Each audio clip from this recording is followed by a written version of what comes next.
we're at a crossroads in our nation today. Never before have we witnessed the level of manipulation, deception, and censorship that we're experiencing in this country. And what bothers me most of all is that there are young people in particular who are actually calling for this.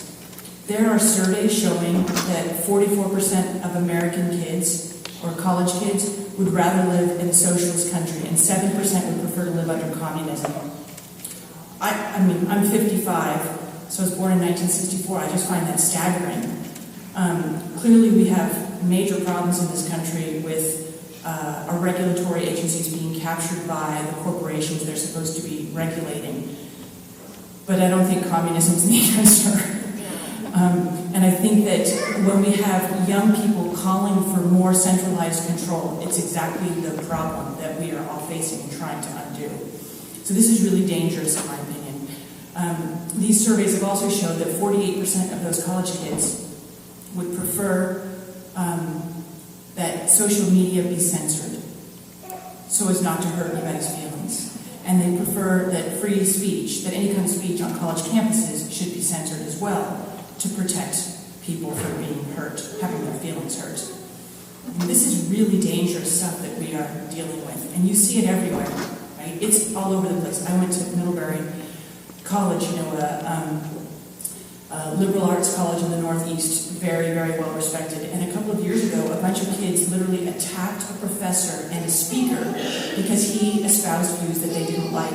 They actually gave the professor whiplash and a concussion. And I mean, it's outrageous. One of the most elite schools in the country, and this is the way the kids are behaving. And they're behaving that way because they're being filled with it by the messaging, right? By the narrative that's being put out by technology, by media, and oftentimes, mostly by academia.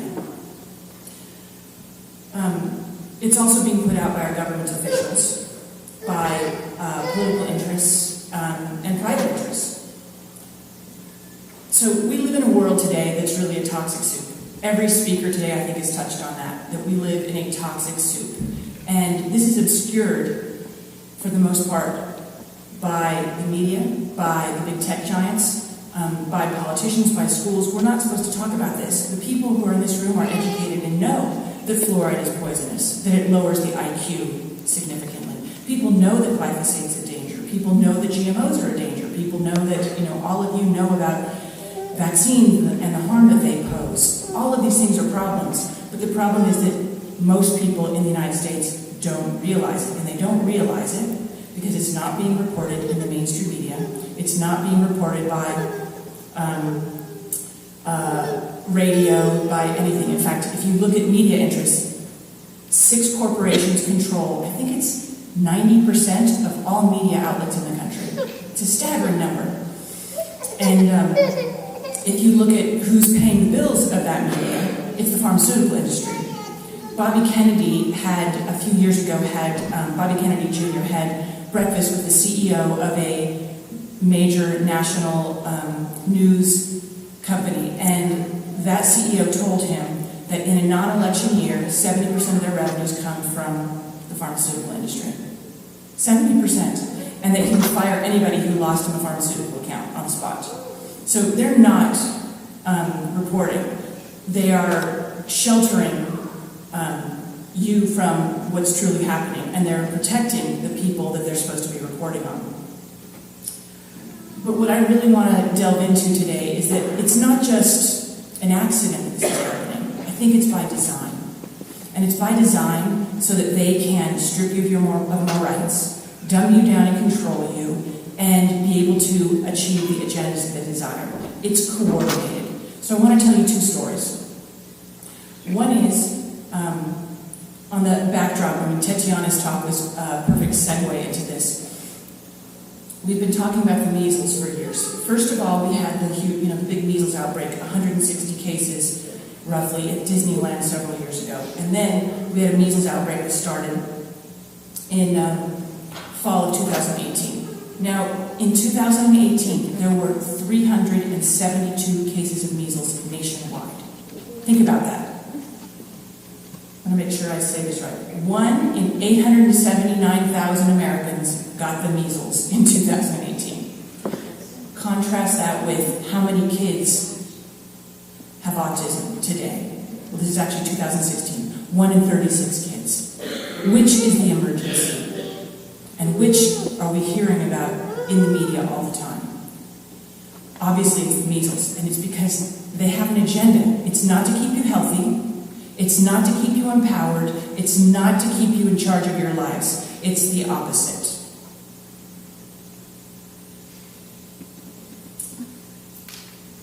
So, the story I want to tell you about is that backdrop of measles. 2018, you had 372 cases.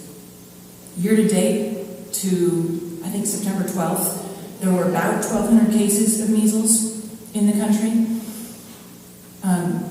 Going back to January of this year, the World Health Organization released a document, 10 threats to global health.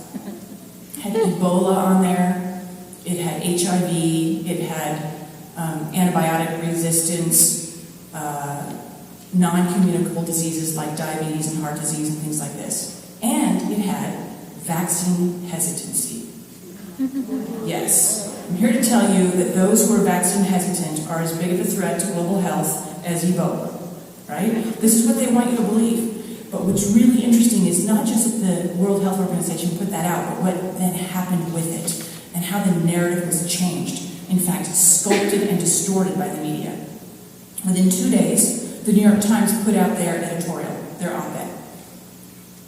Now, you think, oh, this is just random, this is just the New York Times responding. But it's not. It's all planned. It's planned in advance for a long time. So they put out their op-ed, and their op-ed says, top 10 threats to global health.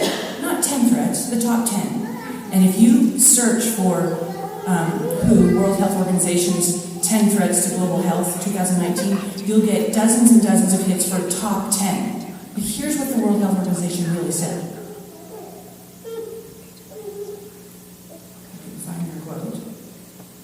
Here are 10 of the many issues that will demand attention from the World Health Organization and health partners in 2019. But the media took it a step further. Now it's top 10. It's not one of the many.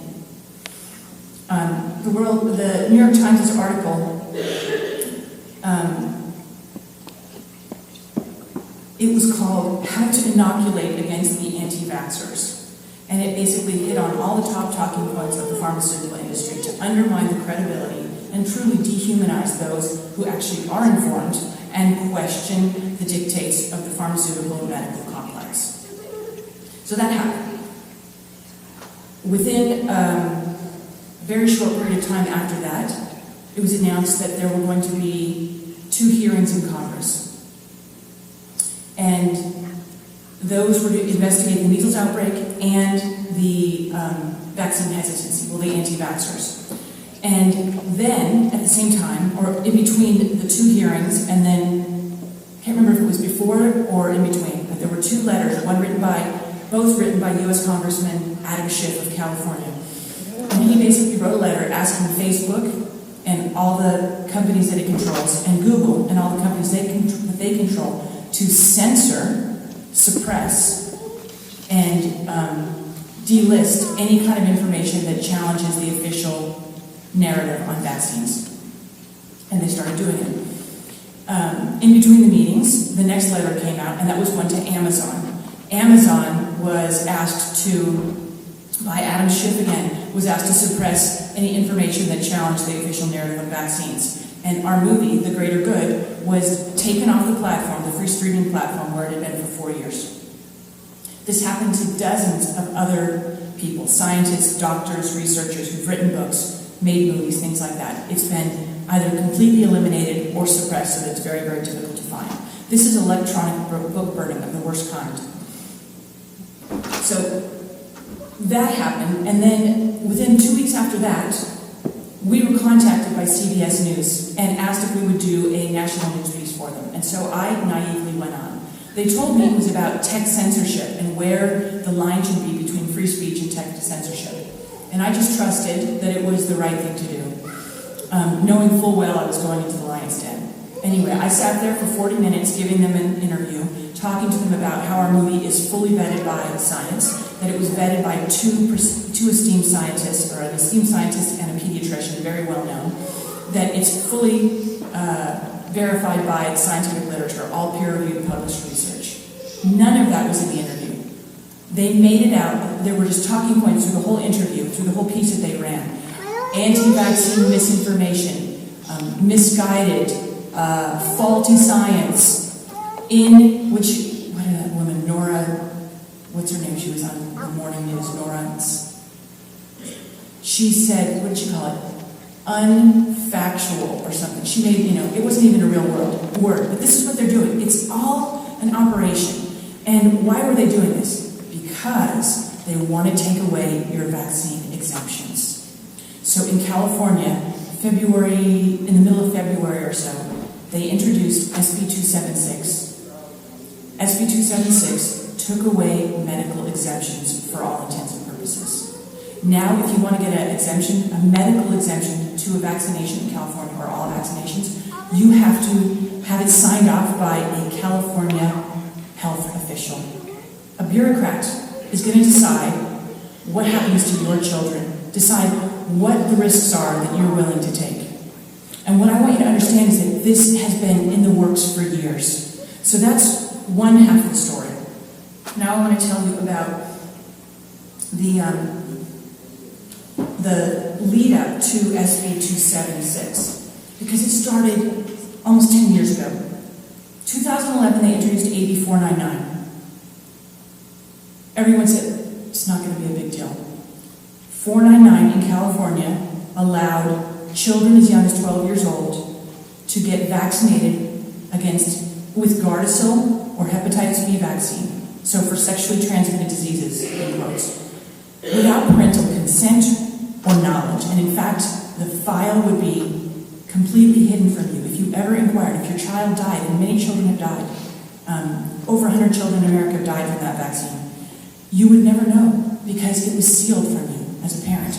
And they assured parents, we are not going to intrude on parental or family rights. That's not what we're going to do. But that was 2011. 2012, AB 2109. The healthcare practitioner must sign off on your personal belief exemption. So they basically start undermining your ability to claim an exemption. Now, you can't just sign it yourself. You have to get a health practitioner to do it for you. And you have to be informed of the stupidity of your choices, basically, be indoctrinated. And acknowledge, through a self-incriminating form, that you're basically endangering your children. 2015-16, they introduced SB 277. That was really the beginning of the door that closed just a couple of weeks ago with SB 276. SB 277 removed the personal belief exemption. So they waited for 3 years for everybody to calm down, and then they introduced it. It took more than a year to get it through, but they did get it through. They said then, we are not going to take away medical exemptions. Notice a pattern here? We're not going to do that, guys. No, everything's okay. We just want you to be informed. We want to know what's happening. We need this data. So they remove them. Doctors, it's still a decision between you and your doctor. Doctors can sign them whenever they deem fit. So many doctors started signing these. The number of people who homeschool their children quadrupled because the only way to get out of getting these vaccines when they introduced SB 277 was to homeschool your kids. If they were in private or public school, they had to be vaccinated. So then now we fast forward to this year, another 3-4 years. SB 276 and its companion Bill 714 were introduced, effectively slamming the door shut. And now, 4,000 kids in California are going to be forcibly vaccinated unless their parents leave the state or homeschool them. Because now a bureaucrat's going to decide. And they're narrowing the list of possibilities. Now, what I want you to understand is that, if you think about the Nazis, they didn't go in and just take the Jewish people's guns right away. They didn't take away all their rights on day one. They do it slowly over time. It's an insidious, pernicious disease, essentially. And they know what they're doing. They have a playbook, how to take away your rights. If you don't stand up and stand up soon, you won't have any more. They're going for homeschooling now in California. And you know, tons of people are moving here from California. This is happening nationwide. This is not just here. New York lost their religious exemption this spring, or this summer. Maine lost theirs. California is just the testing grounds for what they're going to do nationwide. So the media spins this. The media lies. When the measles outbreak happened in New York, it was mostly in the Hasidic Jewish community, and it began in the fall of 2018. The media reported initially that 75% of the cases were in vaccinated individuals. That's been scrubbed from the web. You can't find it now. You can on the Wayback Machine. I have the link to it if anybody wants to see it. And I'll provide footnotes for everything I'm saying. I'll have those posted when this is all distributed. But basically, they cover it up, and they're covering it up because the PR machine that represents the pharmaceutical industry has an agenda, which is to take away your rights. They don't want to just vaccinate the kids, though. They want to vaccinate all the adults, too. It's part of the Healthy People 2020 program and the Healthy People 2030 program. The CDC and Department of Health and Human Services have floated these white papers for years and years what their plans are. They literally put it out there. They tell you in advance. They just trust that the media won't report it and you'll never dig any deeper. So a couple of examples that it's outside of the vaccine area. Donald Trump, very controversial president, right? He goes to Japan. And I'm not here to defend him or support him. It's just to explain what the media is doing. He goes to Japan. He's standing there with Prime Minister Shinzo Abe, and they are going to a state dinner, and they walk by this pond, the koi ponds, where they do a photo op, and they stop, and they feed the fish. So Trump is given a box of fish food, and Abe is given a box of fish food, and they both stand there, and they take their spoon, and they dump some in, and then Trump dumps some in, and he follows what Abe does and dumps some in, and then the pictures show, ultimately, Trump is taking his whole box like in an impatient fit of, a little 2-year-old temper tantrum and just dumping his whole box in. CNN ran the video of him spooning, and then dumping the box in. The photographs in the media showed that. They were on Twitter, they were everywhere. The only problem was it's not what happened. Abe took his box after they'd done 3 or 4 and dumped it in. And then Trump dumped his in following suit. They are trying to tell you what to think and what to believe. That's the bottom line. When the Institutes of Medicine investigates the research on vaccines, if you read the report, and they've done 3 serious reviews in the last 25, 30 years, they always say the same thing. There is not sufficient research to determine or refute a causal link between vaccines and a host of injuries after vaccines. They don't say there's no link, but the media does. The media does. There's an agenda. It's up to you to read what we put out on Health Freedom Idaho and what is put out in independent media, or else you're not going to find out the truth. So that's what the media is doing. They're sculpting something. Now I'm going to turn to something that's actually, I think, far more sinister, which is big tech.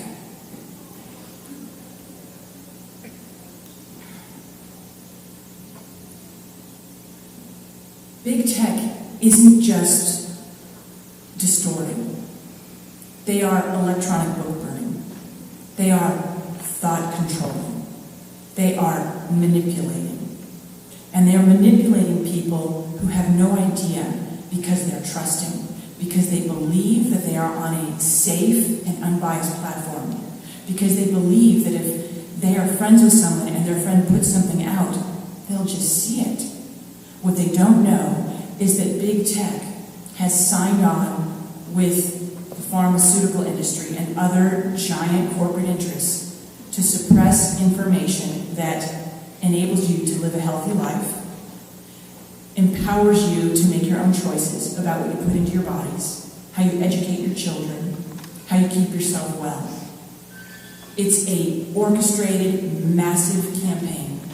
What people don't know is that these companies are in bed with the pharmaceutical companies, They're in bed with the government. Facebook and Google are both doing programs with the Chinese government. Now, why would any American company be aiding a communist country to suppress their own citizens? And over there what's going on is 200 million cameras are already installed. 200 million across China. The ultimate goal is 400 million. They can locate you with facial recognition within seconds. And they've already denied 6.5 million, I think it's 6.7 million people, the right to purchase a plane ticket or a high-speed train ticket, to leave the country, to do all sorts of things based on their social credit score. People don't think it's happening here, but it is. GoFundMe will not allow you to raise money on their platform for anything vaccine related because you're spreading misinformation. If it criticizes or challenges the CDC, it's not allowed.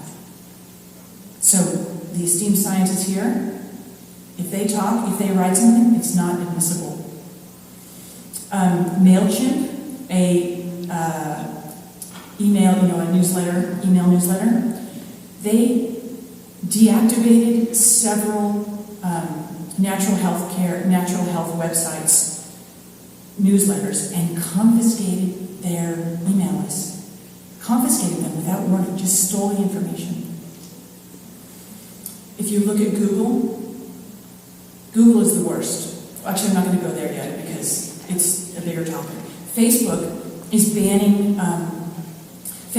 banning groups that they don't like. So there was a group that put out a diet plan that was some kind of a paleo diet plan or something. I forget what it's called.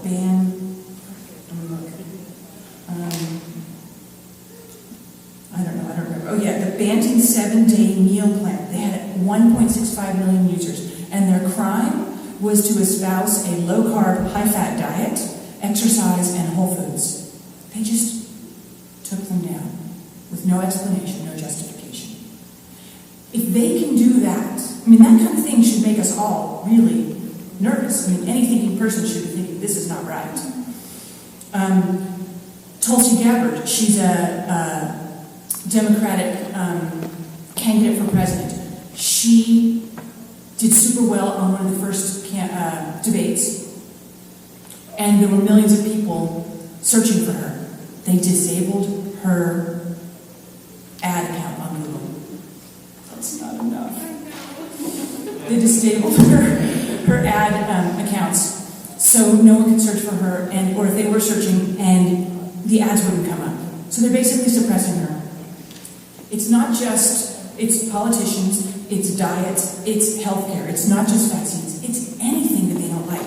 The film Unplanned, which is about abortion, Twitter blocked their account, literally took it down, deleted their followers, and prevented new people from following them. They were not allowed to advertise on the internet, on Facebook, on social media, anywhere. They weren't allowed to advertise in theaters. So, even if you don't like Donald Trump, even if you don't like Tulsi Gabbard, whether you're pro or anti-abortion, surely we can all agree that we should be able to have the discussion and that people should be able to make their case in what today is the public square, online, right? But they're not allowing it. Now I'm going to get to the most sinister part of it, which is what Google's really doing. And that is that Google is using something called the search engine manipulation effect to control what you do. And there's a researcher, a psychologist, I don't know what his name is Dr. Robert Epstein, and he is a research psychologist of 40 years. I believe he trained at Harvard. He testified in front of the Senate not long ago about this issue, and he basically identified this thing called the search engine manipulation effect, what he calls SEAM. And SEAM, what it does is, so when you search for something, when you Google it, I won't even use the term anymore, but when you search for something, you're at your most vulnerable. And the reason for that is because you're open, you're looking for information. And users believe, falsely, that Google is unbiased. So they type something in and they think what I'm getting in response is accurate. And it's based on not only what's true, the research and information that's out there, but it's also based on what other people are searching for. The truth is that Google is manipulating those by hand. So they are going in and putting in words. I'm going to read this to you so I don't get it wrong. But Green Med Info, which is the big natural health website that catalogs published peer-reviewed literature. It's all it does. It puts out really good information and stories on that. They put out, they did a series of experiments to see what Google would put out. So they typed in supplements are, and they got things like bad, poisonous, toxin, fake, dangerous. Those were the things that came up. Who searches for that? Turns out nobody. Literally, Google's own analytics show that no one's searching for that. It was less than 3 people a day in a country of 327 million, which I think we can all assume is pretty much zero. The same thing, if you put in organic is a lie, a sham, fake, a waste of money, a gimmick, all these kinds of things. Homeopathy, holistic, vaccines, it doesn't matter. They are physically, manually humans going in and manipulating their search, what they call their autofills, thank you. They're putting that in there to make you believe something. And Dr. Epstein has discovered that this is actually incredibly powerful. He's a self-proclaimed Democrat. He voted for Hillary Clinton and supported her, he says. He testified in front of Congress that this effect shifted a minimum of 2.6 million votes in the 2016 election. And that if Big Tech bands together in 2020, it will, and all support the same candidate, that it will shift 15 million votes to the candidate that they support. This is treason. No company has the right to hijack our democracy. No company. But these companies are all working and they're colluding to do this. And it's happening with regularity. They use fact checkers that they themselves pick, that the Bill and Melinda Gates Foundation, that gives tens of billions of dollars to vaccines, support. And so the Bill and Melinda Gates Foundation gives money to the Poynter Institute. The Poynter Institute creates PolitiFact. PolitiFact is a fact checker. The Poynter Institute gives money to the International Council on Fact Checking or something like that, whatever it is. And that group that they fund fact checks or verifies their fact checker. They are literally verifying themselves. And then they deem the information that we post. So, Health Freedom Idaho can't even get the word out about the conference because they're being shadow banned. Our Greater Good, we used to have 300,000 views a week. Now we get 150. They are hijacking our country. So what are you going to do about it? Yeah, what are we going to do? Yeah. First of all, you've got to stop using Google. There are alternatives. First of all, the thing is obviously to be informed. That's the number one thing, and that's what I want you to realize.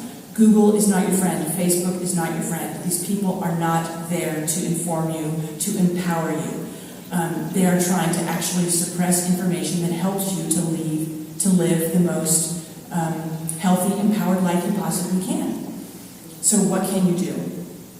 You can go to alternative services. And there are many that are popping up because thankfully there are so many people who are principled, who don't like what is happening, and they know about it. These are tech geniuses who are trying to fight back against this. So they've established things like Proton Mail. Proton Mail is an email service that is, what can't I think of the word? Encrypted, thank you. That is totally encrypted. And if you send it between 2 users who are on Proton Mail, no one can read it. Not even the NSA. Signal is a texting service that can do the same.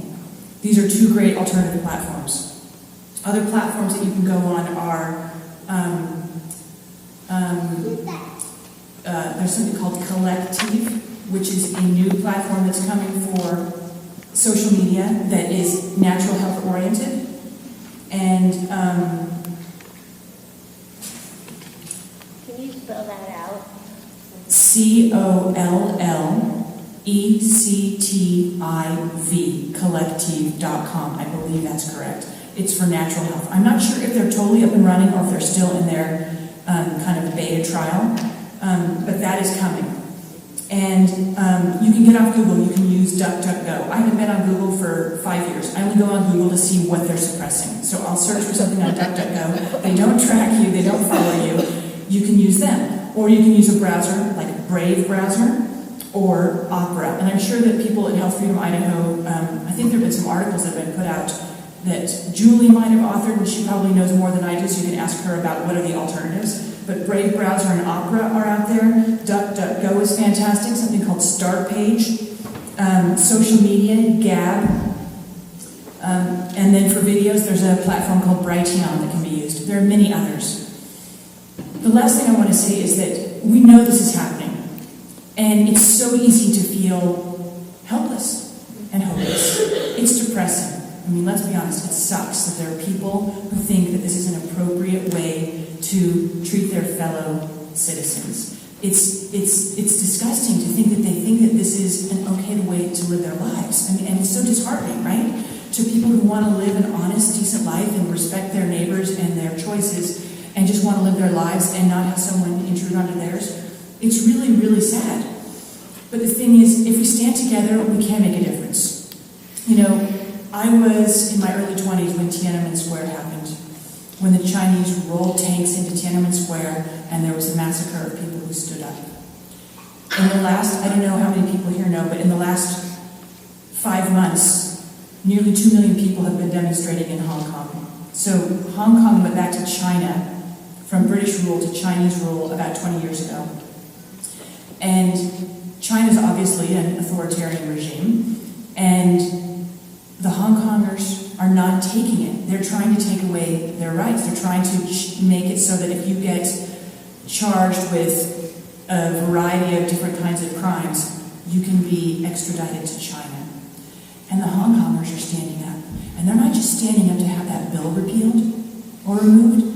They're standing up because they want pure, real democracy. And they're fighting back. They're being jailed. They're being beaten by the police. And I hope that that's not what it's going to come to here. But what I'm trying to say is that we need to stand together. And if we do, we can fight back. The Chinese backed down 2 weeks ago and they removed that bill. We can make a difference if we stand up. But you've got to be brave. You've got to share this information with your parents, with your children, with your siblings and your families. You've got to share it with your friends. Just do it gently, but help people to understand that they're not being told the truth. They're not getting the whole story on social media or in the news. They're not. But we can make a difference if we all get together. And we can make a difference if we support these unbelievable, heroic women who are literally working their butts off here in Boise to protect our rights here. Let's make no mistake. Those pharmaceutical interests, they are coming for us. They've been here in years past. But they know we're organized, and so they are holding off. We need your support. So please, please, do anything you can. Get involved, write letters, show up to testify, and any $10 here or there you can give, please give it to help support the cause. We can make a difference if we stand together, and I think Hong Kong really proves that. It really inspires me. It really does. Or you look at the women who literally, young mothers who've just been arrested in California, but they have shamed the pharmaceutical industry. That has been covered in the media. I think about what Gandhi did, right? I don't know if you've all seen the movie Gandhi. And this is the last thing I'm going to say, okay? I know I'm going a couple minutes over. To me, one of the most inspiring, beautiful images that has stayed with me for decades since I first watched the movie Gandhi is when he and his followers walked to the sea to make salt. The British told the Indians, you cannot make salt. Salt is money. It's valuable. It's a commodity that we control. And Gandhi said, we don't care. We're going to make salt. And he and his followers marched. They just walked. They walked in columns and they walked down towards the beach. And as they got down towards the beach to go and make salt, the British stood there with batons, and they beat them. And column after column of these men would get whacked, and they would fall down, and they would retreat, and then they would come back. And you know what happened? Some brave people in the media actually reported it. And that was the beginning and the end of British rule of India. To me, it gives me the chills. We can make a difference. We can't feel empowered. We can't whine or complain. We've got to stand up. We've got to be strong. We've got to follow our hearts. And we've got to do what's right for ourselves, for our children, and for the future. Thank you.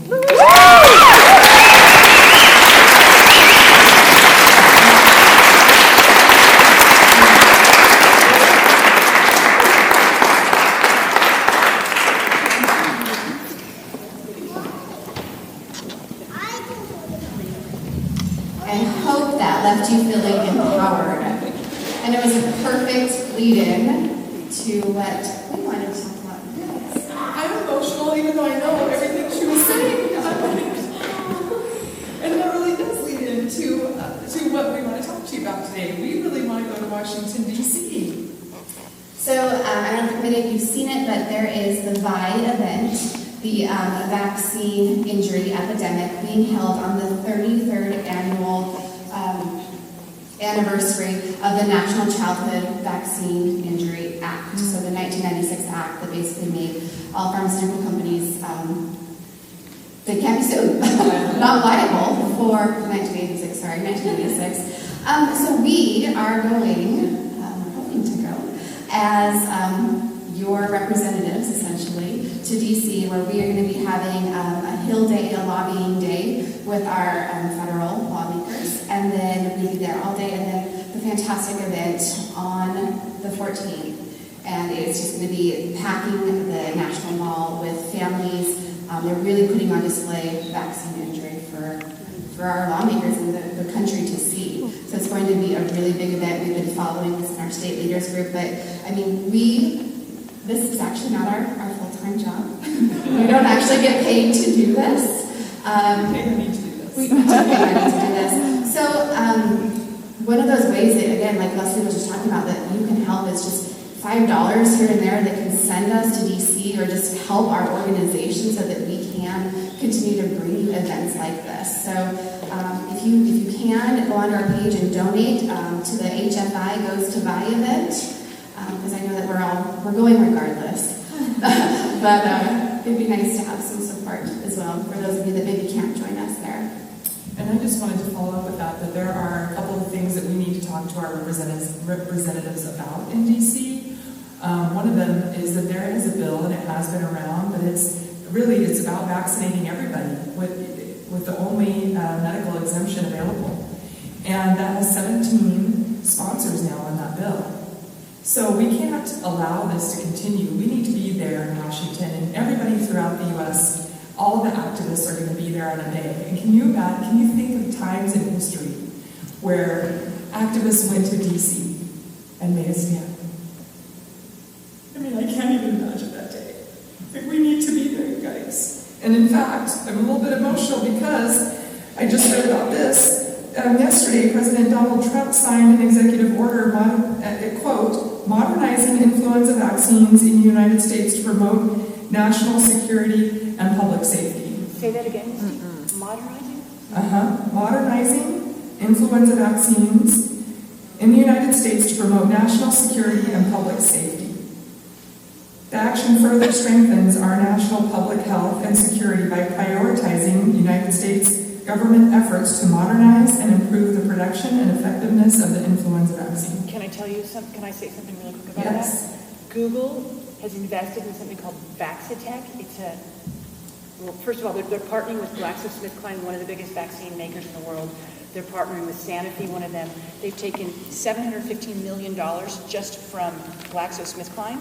I don't know how much they've taken from Sanofi, but they've also invested in that company. And what is Vaxitech doing?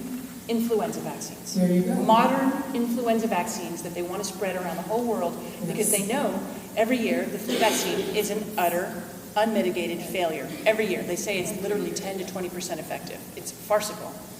And so that's where it is. Mm-hmm. There you go. And that's why we need to be in DC. So if you could help get us there and donate, we would really appreciate it. All right, so if I can bring up all of the presenters to finish off our day with a fantastic Q&A session. Come on up to the stage. I wanted to bring chairs up, but I was thinking we don't have any time for that, Right. so let's just, we'll pass it. Yeah, if there's a question, we can pass it.